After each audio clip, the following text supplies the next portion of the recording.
Entrevista Venevisión. Lunes Constitucional. Muy buenos días, les saluda Margarita Oropesa en Lunes Constitucional. Vamos a conversar con Felipe Mujica, secretario general del MAS. Bienvenido, muchísimas gracias. ¿Cómo está, Margarita? Vamos a hablar un poquito sobre la Constitución. Aunque no se sabe mucho sobre la Constitución, sí hay unas líneas estratégicas. La reforma constitucional quedó para el próximo año, pero hay una comisión presidencial que está estudiando los temas y los artículos a modificar. A su juicio, ¿debería ser una reforma amplia o muy puntual? Mira, Margarita, ese tema de la reforma, lo primero que hay que tratar de precisar es exactamente qué es lo que quienes la están proponiendo quieren hacer con ella, porque ¿qué es lo que ocurre? Tú acabas de comentar que hay una comisión. En verdad, ¿qué es lo que ha ocurrido? En enero anunciaron el tema de la reforma, enero, diciembre, que iban a meterse con la reforma constitucional porque ellos, en el propósito, era democratizar las instituciones políticas, democratizar el ejercicio de todo lo que tenía que ver con la actividad política, etcétera, y nombraron inicialmente una democracia más representativa, exacto, más participativa, etcétera, y nombraron inicialmente una comisión. Esta comisión se supone que, de acuerdo con esa versión, tenía 45 días para presentar un proyecto de 80 artículos aproximadamente. Exacto. Después, ¿qué pasó? Esa comisión no hizo nada y lo que resolvieron fue nombrar dos comisiones. Esas dos comisiones fueron integradas. Hubo un reclamo en general de todas las organizaciones políticas diversas del gobierno que están en la Asamblea, que dijeron que por qué no se hacía una comisión mixta para que se pudiera hablar y se pudiera conocer cuál era la temática. Eso tampoco se hizo y simplemente a estas alturas estamos en el mes 6 del año. Mitad del año, mucho más de los 45 días iniciales que ellos habían dicho, y que se sepa, yo he intentado averiguar por distintas vías, si las comisiones se han reunido, han trabajado y no hay nada. ¿Cuál fue el último anuncio? Lo que hizo Maduro cuando señaló que la proposición que se iba a construir se iba a presentar no ante esta asamblea que está en ejercicio, sino a la asamblea que seguramente el 5 de enero. Eso lo dijo el propio presidente Nicolás Maduro. Entonces, ¿qué es lo que ocurre?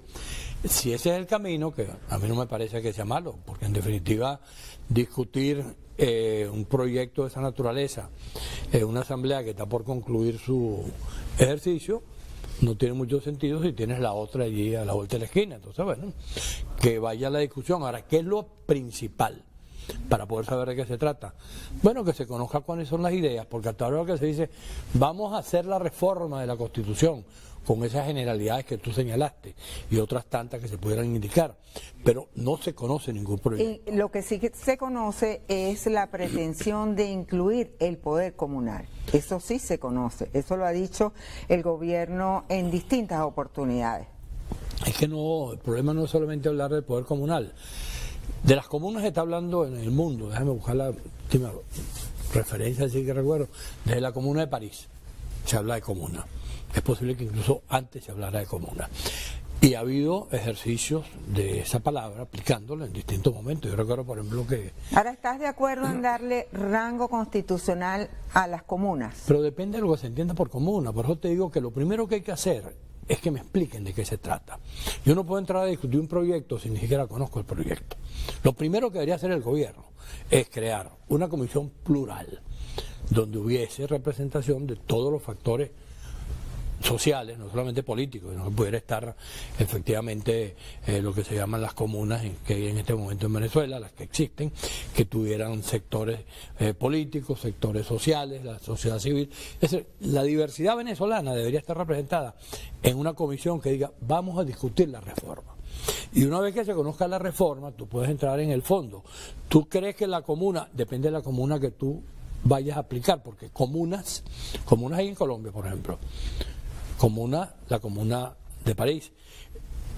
Hay la comuna que intentó aplicar Salvador Allende, que trajo como consecuencia el derrocamiento de ese gobierno, por lo que intentaron hacer allí en ese momento. Es decir, entonces el problema no es si estás de acuerdo o no estás de acuerdo con la comuna. La comuna puede ser un mecanismo bueno dependiendo de cómo aplica. Ahora, si tú lo que quieres hacer la comuna para quitar el voto directo, o tú quieres hacer la comuna para buscar elecciones de segundo grado, como por ejemplo, hay un país donde funciona la comuna de la manera más autoritaria que yo conozca, que es Cuba.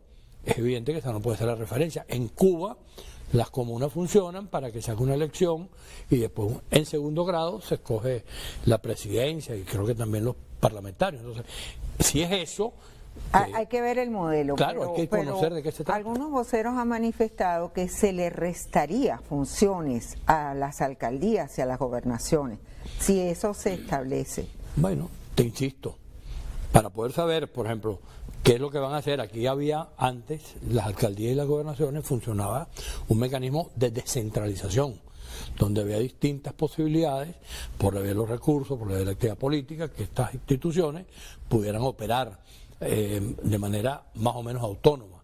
Eso se fue restringiendo, y en este momento creo que un pedacito de ese mecanismo de descentralización le queda a algunas alcaldías que están retomando paulatinamente la posibilidad de poder tener la posibilidad de cobrar impuestos, etcétera, y cosas de esa naturaleza. Pero entonces yo creo que lo que debería hacerse, en primer lugar, por encima de todo, te reitero, es que el gobierno presente el proyecto, porque si no, tú y yo podemos estar aquí especulando horas enteras, podemos hacer un programa de 24 horas especulando que si tal cosa, que si la otra, que si para acá, que si para allá, y al final no sabemos exactamente de qué se trata. Por eso hay que exigirle al gobierno, y lo que hemos dicho reiteradamente, que se haga el debate. Aquí, por ejemplo, en el 2007, era presidente Chávez, él intentó hacer una reforma constitucional que en su momento fue definida como la reforma autoritaria, que trajo como consecuencia, cuando fue sometida a votación, que fuese derrotada y no se pudo imponer, y después hubo otros mecanismos posteriormente que intentaron aplicar, ya que la reforma no fue aprobada. Entonces, ¿qué ocurre? Para tú discutir una cosa tan intensa como eso que se llama la reforma a la Constitución, tienes que hacerlo con una visión amplia, con pluralismo, con la comprensión de que tienes un país diverso, de que el país no solamente lo que tú tienes en la cabeza, sino que hay distintas maneras de hacerse, y en este momento, por ejemplo, dentro de pocos días va a haber una elección donde se va a designar alcaldes y concejales. ¿Qué debería hacerse? Esos alcaldes y concejales deberían también ser consultados en esa materia que viene. Yo, por ejemplo, conozco consejos comunales que inicialmente fueron constituidos por el gobierno, después sus procesos electorales trajeron como consecuencia que no fuese el gobierno quien controla el Consejo Comunal, entonces consejos comunales controlados por sectores de oposición. He visto las consultas que el gobierno ha hecho a las distintas alternativas sobre los proyectos tales o cuales, y he visto que la participación es bajísima. Yo conozco, por donde yo vivo, 3 o 4 consejos comunales, y cada votación de esa yo me asomo de entrépito a ver qué ocurre, y no pasa del 10% de la participación de la población.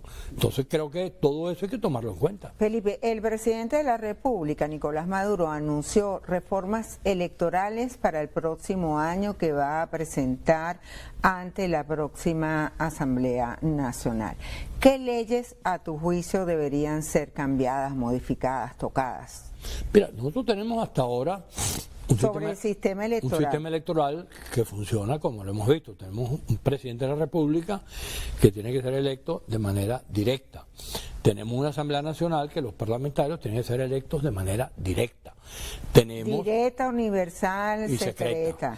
Y tenemos... Se está proponiendo una elección de segundo grado. Por eso te digo... De eso vamos a hablar en la próxima parte. Tenemos que hacer una pausa. Nos acompaña Felipe Mujica, secretario general del MAS.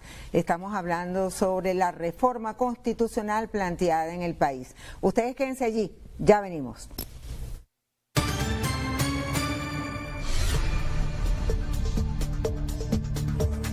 Entrevista a Venevisión. Lunes Constitucional. Venevisión. Lunes Constitucional. Seguimos el lunes constitucional hablando sobre la reforma a la Carta Magna planteada en el país, y lo hacemos con Felipe Mujica, secretario general del MAS. Estábamos hablando en la primera parte sobre las reformas electorales.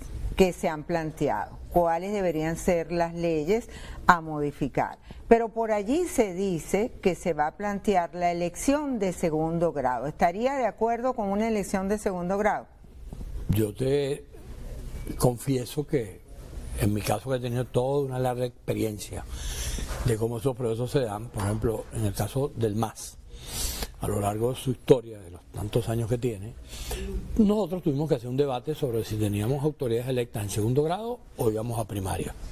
Bueno, y de manera unánime, la organización política, el MAS, resolvió que su mecanismo de elección era de manera directa y evitar que se produjeran elecciones de segundo grado que después pueden ser manipuladas, porque yo llego y elijo unos delegados aquí y otros allá, y los de aquí y de allá se ponen de acuerdo con aquello y cambian todo el sentido de lo que pudiera ser el sentimiento que hubiese en ese momento.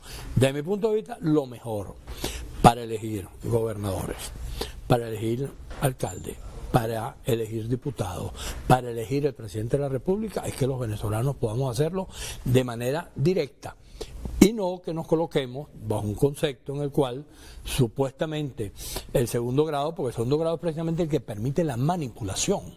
Porque una cosa es que tú le hables a 22 millones de electores, que es lo que supuestamente tenemos en Venezuela, de acuerdo con lo que establece la ley orgánica del sufragio, en términos de quiénes son los que votan y quiénes no votan.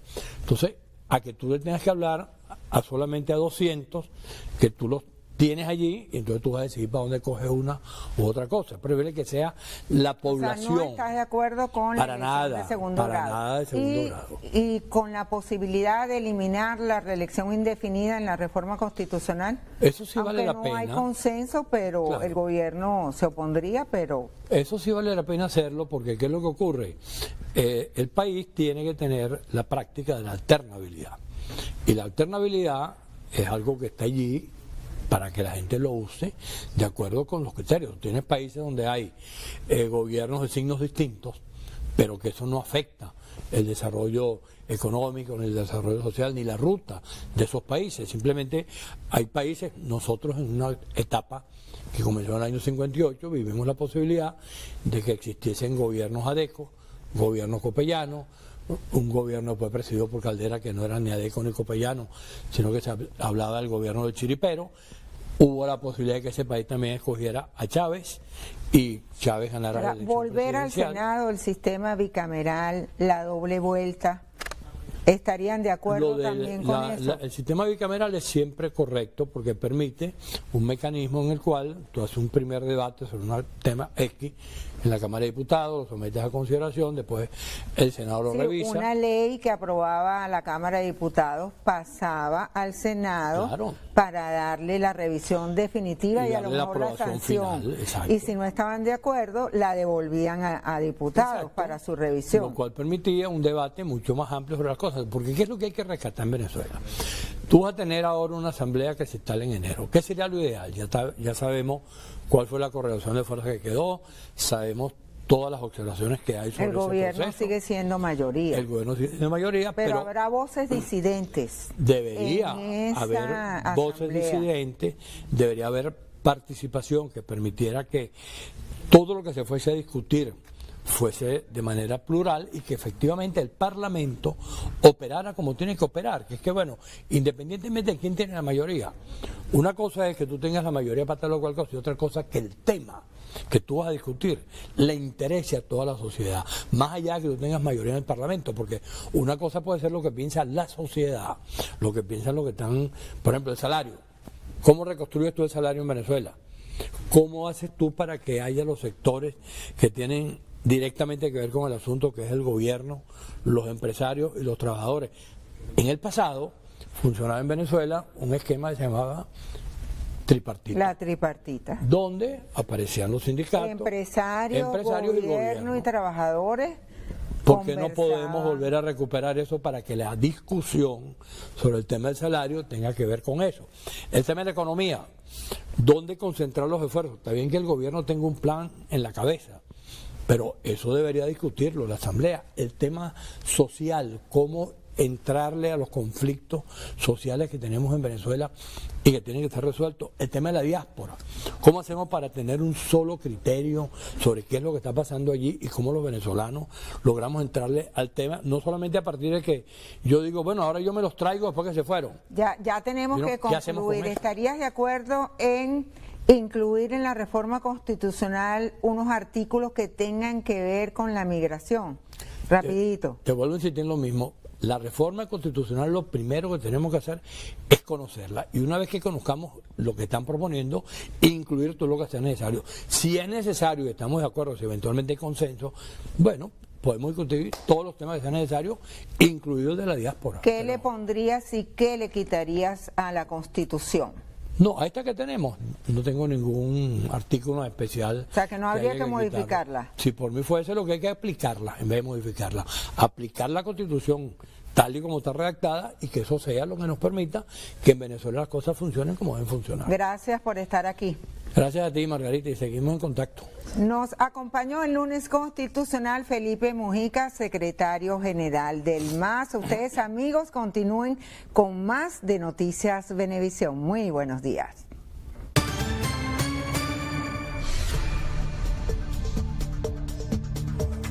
Entrevista Venevisión. Lunes Constitucional.